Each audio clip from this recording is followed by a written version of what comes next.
नमस्कार, जनतेचा आवाज मराठी न्यूज चॅनलमध्ये आपलं स्वागत. पाहूया सविस्तर बातमी. ही घाण आहे. ही घाण ह्या नालीमध्ये आहे. हे बघा, ही घाण नगर परिषद ही घाण उचलतीत का? या ठिकाणी घंटागाडी येते का? या ठिकाणी नागरिक आहेत, या नागरिकांना आपण विचारणार आहे, या ठिकाणी घंटागाडी येते का आपल्याकडे? हे बघा, ही घाण आहे.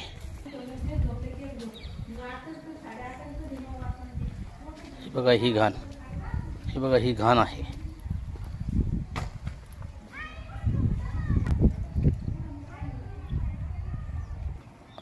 आपलं काय नाव?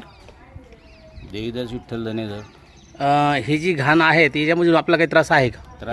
त्रास आहे. काय आपण तक्रारी केल्यात काही? तक्रारी नगर परिषद भोकरदनला 3 तक्रारी केलेल्या आहे, स्मरणपत्र सुद्धा दिलेलं आहे.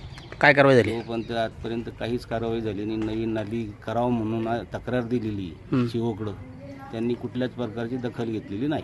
किती दिवस झाले तक्रार देऊन? जवळजवळ 2-3 महिने झाली ती तक्रार देऊन. बरं, आतापर्यंत काही कारवाई नाही का? काहीच नाही. त्यांनी कुठलीच प्रकारची कारवाई केली नाही. नवीन नालीचं काम सुद्धा हातावर घेतलेलं नाही.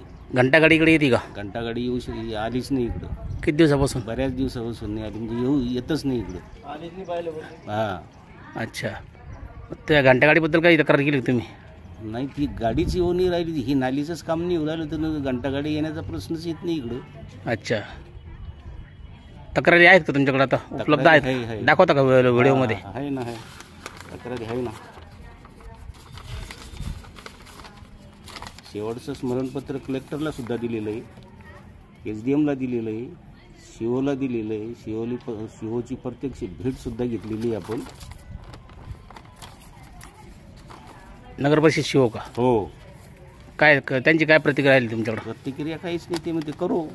अच्छा, होईल, बजेट येऊ द्या. चालेल. या ठिकाणी या तक्रारदारांनी, जे धनेधर आहेत, यांनी जी तक्रार दिलेली आहे, ही तक्रारसुद्धा आपल्या समोर आहे. ही सगळे ओशी बेसी सगळे आहे त्यांच्याकडे, आणि तक्रार देऊनही कोणत्याही प्रकारची कारवाई झालेली नाही असं तक्रारदाराचं म्हणणं आहे. घंटागाडीचा आणि यांचा कोणत्याही प्रकारचा संबंध नाही, कारण घंटागाडी यांना माहितीच नाही, कारण ती घंटागाडी इकडं येतच नाही, कारण त्या गाडीचा रस्ताच माहीत नाही आहे. चला पाहूया पुढच्या भागात. या धनेधर यांनी तक्रार जी केलेली आहे, यांना न्याय मिळणार का आणि नवीन नाली या ठिकाणी होणार का, हे आपण पुढच्या भागात पाहणार आहे. धन्यवाद. चॅनलला सबस्क्राईब करा, बेल आयकॉन बटन दाबा, लाईक करा, शेअर करा. धन्यवाद.